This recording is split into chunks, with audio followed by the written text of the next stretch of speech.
Hi, my name is Jordi. I'm the chef at Cafe Lago, and today we're going to do one of our signature dishes, roast beet ravioli. Let's start cooking. I'm going to start out with a sofrito, which is, in this case, celery, leek, onion, and carrots. And we're going to chop these roughly first, and I want to get a dice that's relatively uniform, and then get them to the consistency I want with a food processor.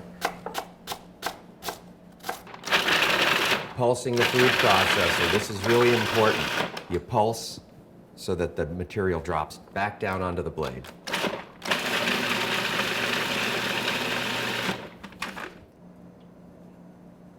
I like to use a lot of olive oil in my cooking, and you should use the best olive oil that you can afford. This is really important. I'm going to stir my aromatic vegetables and blend them with the oil right away so that I coat them with oil so they'll cook evenly. And we're going to sweat them. And what sweating does is it allows the moisture coming off the vegetables to recirculate back down and soften them quicker. We'll leave this lid on here for a few minutes and check it periodically.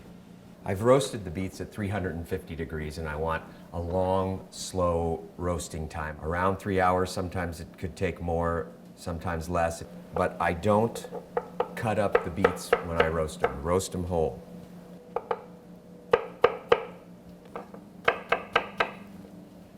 I can hear and smell my vegetables sauteing behind me, and I'm always looking over my shoulder to make sure that I don't burn them.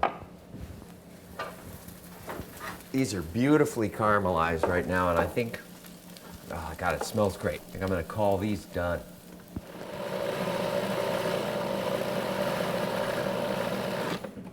I don't need them much finer than that. I want a little texture to it. Look at all that beautiful caramelized veggies going in there. I'm gonna add, starting out with half a cup of finely grated Reggiano Parmigiano. I'm gonna put in some table grind sea salt, a little black pepper, 1 egg. I see that the egg has loosened up this filling a little bit, so more Reggiano Parmigiano, more cowbell. At this point, I'm going to taste it, and I have 10 fingers to taste with before I have to wash my hands. Another little secret ingredient, we've got fresh thyme. Strip the little leaves off the stem. Fresh thyme, no dried thyme, no cheating. Man, that smells great. I'm going to add a little bit more Reggiano Parmigiano. Let's try again.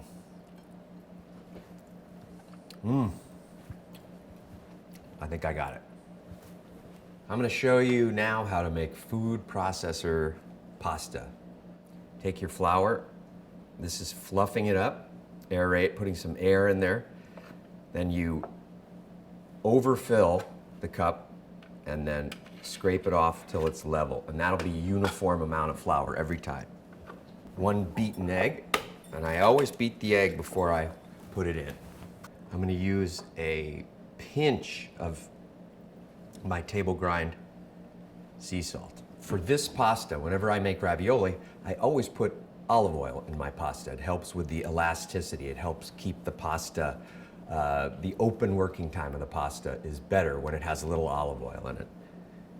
I'm just gonna put a little bit. I'm gonna start out literally with maybe a teaspoon of water. I'm going to whisk that all in together so it's nicely incorporated.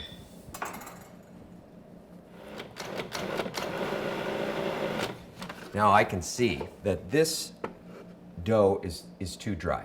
I'm going to drizzle in,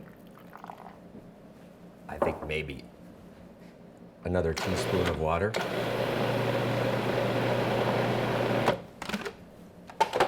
Now, this is right. The dough has formed into these little sticky pearls. They're like couscous. And it's a little bit wet. This is the consistency we want to make ravioli with. A lot of flour on my cutting board. See how I'm kneading this with the palm of my hand? I'm folding it over, and I'm gonna knead this for a total of about a minute. Now you've got a nice little ball of pasta there for making ravioli. Gonna let this cover it and let it rest for 5 minutes before we start with the pasta machine. And if you didn't have a pasta machine at home, this is what you'd be doing for a long time. This stuff is really tough and it's really hard. I made some pasta the other day with a rolling pin. It was a lot of fun, but it was a lot of work. And what you really want to worry about is not the pasta that's coming out at this end. It's going to land safely on my board, but when it's going into the pasta machine, that is the hardest part of doing this. And when you first start out, that's going to be your challenge. And I'm keeping tension on the pasta to get the pasta to go through the rollers. I do one pass at every setting, and all pasta dough has to be laminated. So what I'm going to do is fold it in half. I've dashed a little flour on there. I'm going to square up my ends. It's like plywood. There's a lot of layers of dough. And that gives you the proper tooth, if you will, with the pasta. If you just do one pass and cook it, it's mushy. It doesn't have any kind of texture. Just a little bit more flour.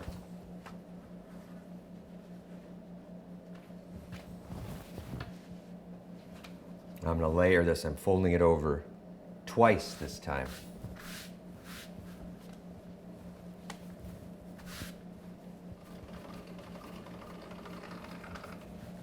And there you go. We got a sheet that we can start making ravioli with. Nice and sheer, that thin. I'm going to put it down on wooden cutting board. Wooden cutting board is the perfect surface to make ravioli on. And I am going to double it over. Those are my 2 layers, okay? I'm going to take some of my wonderful roast beet filling, put it in my pastry bag, and I have a number 7 tip in here, which is the perfect size for the filling that we want to put in here. So I'm going to unfold my pasta, and this sheet is wide enough to do 3 ravioli this way. So I'm going to pipe in 1, 2, 3. If you don't trust yourself, you can take like the handle of a wooden spoon and use it as a guide to get them even. I'm going to take this sheet, go back over, lay it carefully over the top. I'm pushing and crimping my 2 layers of dough together only where the rows of the filling are, not in between, and you'll see why. I've got my back edge right here. I'm putting the 2 layers so they line up, and I'm pushing down on the 2 layers of pasta to get them to bond. Anywhere where there's not filling, I am pushing the air out. And that's why I left this unsealed. The air has to go somewhere, and if you seal it all right away, air can't get out. And I'm drawing my fingers back this way. This is a really important technique. If you go forward, you're going to poke one of these with your finger going forward. I've done it too many times. I'm going to cut the ravioli into individual squares. You can get one of these pasta cutters at any good cookware store. And now I'm going to go down this way. There's our individual ravioli. While my water is coming to a boil, I'm going to make a quick pan sauce for this ravioli. It's a gorgonzola cream sauce. It's very simple. I'm going to start out by melting my butter. I'm going to add my gorgonzola into the warm butter.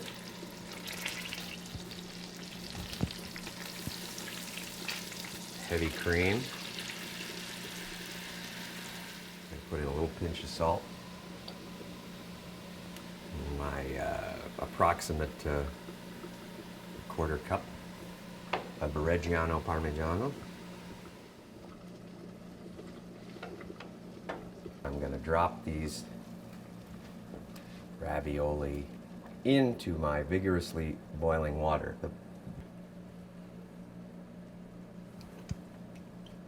Perfect. I'm going to move the ravioli around with a wooden spoon, not a metal spoon. The edges are too sharp. The ravioli need to cook for only 4 minutes, and then they're done. And you want to do these in batches. If you're doing like for 6, you can't do them all at once. So that's why I'm not dumping my hot water into the sink in my strainer. I'm going to take the ravioli, arrange them on the plate. And about a spoonful of gorgonzola cream sauce. This is really rich. No need to put too much of it on there. And then, of course, a little more Reggiano Parmigiano. How many times have I said Reggiano Parmigiano? And black pepper. Black pepper is really good with a gorgonzola cream sauce. That's your garnish. There it is, our finished product. I think I should taste one.